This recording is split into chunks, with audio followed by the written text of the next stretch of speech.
In this video, we're going to discuss and demonstrate a neck strengthening program over a period of about 4 weeks. Now, we know based off of research that neck strengthening exercises and endurance exercises in most cases are superior to manual therapy and other passive techniques. Now, that doesn't mean that massage or joint mobilizations or manipulations or modalities don't feel good to the patient, they don't have a response, and that can mitigate some of the neck pain you're having, especially acutely, or maybe it allows you to tolerate some of the strengthening exercises, range of motion exercises. But for the purpose of this video, we're going to go over neck strengthening exercises specifically. The first thing we're going to do is going to be neck isometrics. And what isometrics are is where there's a muscle contraction, but there's no movement of the joint. Basically, if I were doing a concentric contraction with my head and I'm going to do lateral flexion, then I would bend my ear towards my shoulder.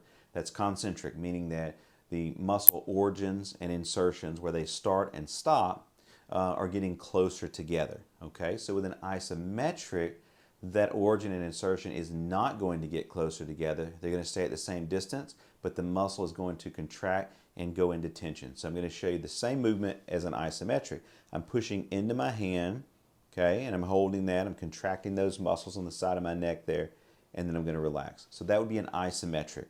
So initially, if you're having a lot of pain, isometrics work really well at, allowing you to kind of turn on and turn off the muscle, kind of re-educate the brain to that proper firing sequence without the perception of increased pain or threat because you're not going through these movements, whether it's flexion, extension, whatever those movements are.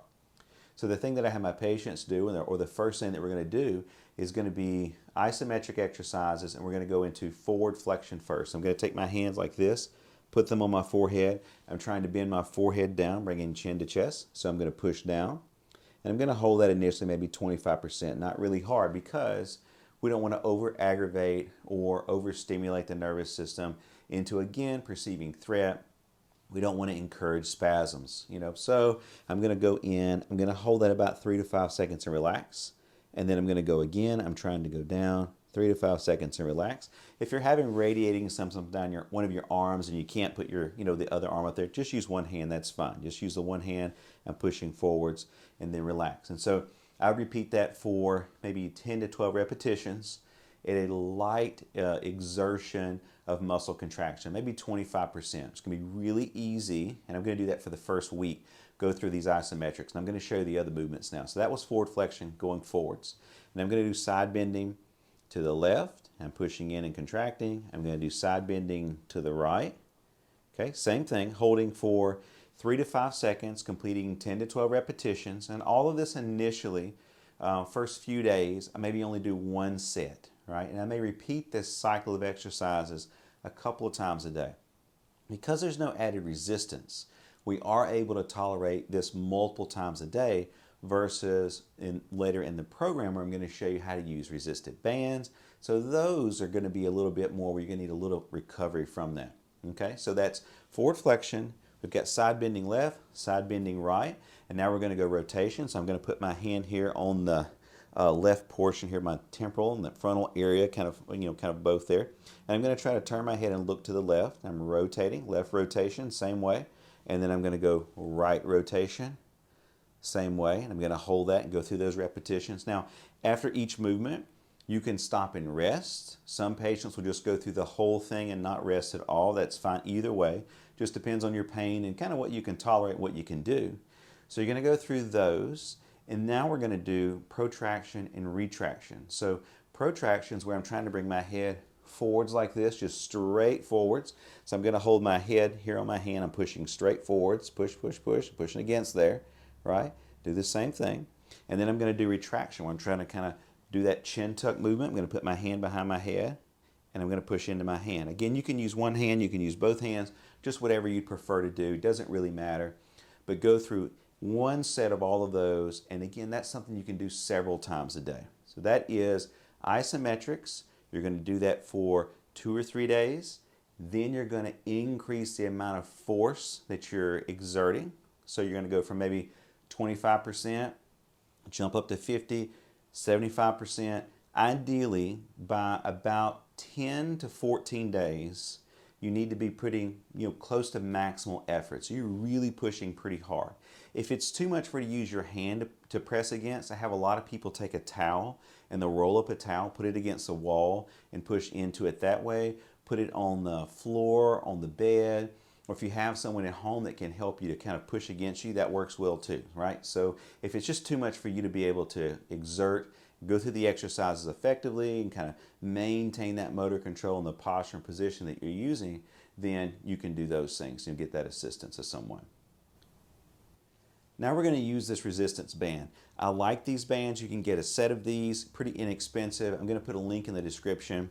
And they're different colors and they also represent the different levels of resistance. A lot of these will have, will say on it, is it light resistance, medium resistance, heavy resistance, etc. So I'm going to put the band just behind my head here. And so then I'm going into extension, just looking up towards the ceiling, right? And then we're going to do lateral flexion, those same movements that I just went over with those isometrics. And so you're going to go all the way around and do those the same way.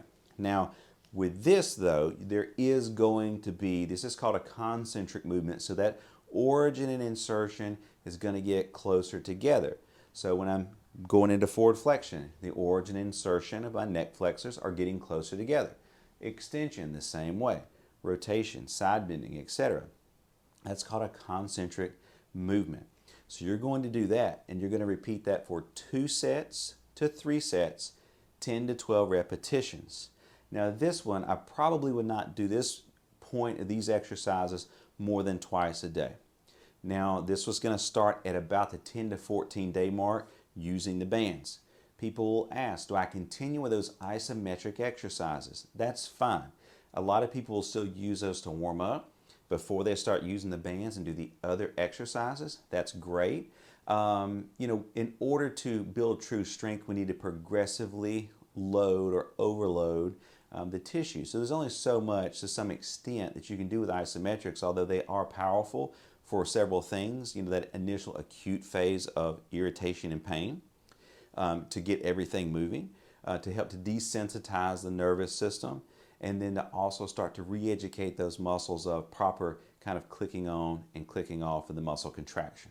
So again, I'm going to do these starting at about day 10, give or take, and then maybe day 14, and we're going to progress with the resistance level that we're using. Every 2 to 3 days, I'm going to increase the resistance that I'm using, or that I'm using this during this exercise.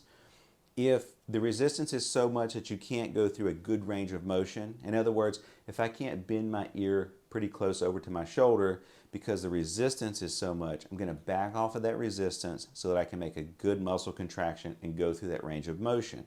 Because remember, with all of this, we want our brain to learn good movement patterns, right? We don't want to reinforce a poor movement pattern that we've had because of pain or stiffness or weakness with another poor movement pattern because we're trying to do too much resistance or too many repetitions too soon. So this is going to be done 10 to 14 days. We're going to repeat this for the remainder of the 4 weeks of the program. Now we're going to do scapular retraction. So I'm squeezing my shoulder blades together. I'm going to pinch them together in the back. At the same time, I'm performing a chin tuck, or that cervical retraction, just like that. So I'm going to hold the band out in front. And again, you don't have to use this particular band. It can be all different kinds of bands. They have the kinds with the handles that attach, just whatever you want to use. So I'm going to hold this here out in front. I'm going to pull this apart. When I pull it apart, I have 2 ways I can do this. I can really pull it apart so that I feel it in the back of my shoulder. That's not so much where I want to feel this. Although we can't isolate this necessarily with this movement. You're going to feel it in the back of the shoulder, but I want you to feel that with your shoulder blades squeezing together. So squeeze the shoulder blades together. Okay, and at the same time, retract your chin and neck back. So I'm going to squeeze together, retract back. Squeeze together, retract back. I'm going to complete 2 to 3 sets, 10 to 12 repetitions of that exercise. That exercise will start on day 10 or 14 and is going to go with the rest of your band exercises that you're doing for your neck for the remainder of the 4 weeks. And just like those band exercises for the neck, you're going to do that a couple times a day. I really wouldn't do it more than 2 or 3 times a day because you may over-irritate the area. Now we're going to go into neck extension endurance exercises. So we can do this several ways. And my favorite way to do this, honestly, is I just prop up on my elbows here, my forearms. I have my forehead facing down towards the mat. I retract to bring my chin back, just like in that chin tuck position, kind of squeeze my shoulder blades together in the back. I hold that position somewhere between 5 to 10 seconds is what I'm shooting for about 10 to 12 repetitions, and then I relax. I can let my head drop down. I'm going to come back and hold that again. A lot of people will kind of alter that and go into more holding the head back in this position in like an upper cervical extension. You can do that, that's fine. But for me, I feel like with my patients, they do better if we keep the forehead facing down. You're looking down at the surface below you and just retract back, squeeze those shoulder blades together and hold it. I think that way of doing it does really well, and you're going to feel more benefit, kind of a burn with that. You're going to start that exercise on about week 2, so about 14 days, and you're going to do that for the remainder of the program, and that can be done several times a day. Our goal with that is to get to where we can do a single repetition and hold that. I usually tell my patients for about 40 seconds. I have some that can do it for a minute eventually, but I think that if you can hold it for about 40 seconds, we're doing pretty good. The last thing we're going to do is going to be a deep neck flexor endurance exercise. And so we know that based off of research that when the deep neck flexors are weak or they have poor muscle endurance, the trap muscle can take over, and that can cause things like tension headaches and discomfort in the neck. So what I'm going to do is I'm going to look straight up. I'm going to have, my foot. So what I'm going to do is I'm going to look straight up. I'm going to tuck my chin in, right, to make that chin tuck. And I'm going to pull the back of my head off the mat just a little bit, just so that I could put one hand underneath between the back of my head and the mat. If you get 2 hands or 3 hands high, you're too high. So tuck the chin in, bring my head off, hold it. I'm working on 5 to 10 seconds, and then relax. There's 1 repetition, chin tuck, head up, hold it, 5 to 10 seconds, and bring it back down. And you're going to repeat that for 2 to 3 sets of 10 to 12 repetitions. As always, I appreciate you guys watching, and thanks so much.